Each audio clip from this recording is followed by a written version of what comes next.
आणि अकबर मग आता दुर्गादास राठोडच्या प्रदेशामध्ये पळून जातो. ओके. हा. अकबर पळतो. हा, आणि दुर्गादास राठोडच्या प्रदेशामध्ये पळून गेल्यावर म्हणजे राजपुतांचा तो सरदार होता दुर्गादास राठोड, त्याच्या प्रदेशामध्ये पळून गेल्यावर दुर्गादास राठोड तिथे नसतो.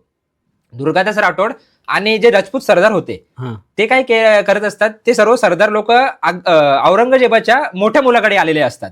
अच्छा. ज्याचं नाव होतं शाह आलम. हा. आणि त्या शाह आलमकडे येऊन ते त्याला सांगतात की हे जेव्हा म्हणजे तू आधी त्याला असं सांगतात की तू तुझ्या बापाला समजाव, म्हणजे औरंगजेबाला समजाव की आम्ही त्याची माफी मागायला तयार आहे. ओके. हा, आणि त्याला आम्हाला माफ करायला सांग, आणि हे जे आपलं चाललंय ते म्हणजे तळाची बोलणी करायला सांगतात. म्हणजे जो संघर्ष चालू होता तो मिटू दे असं बोलतात.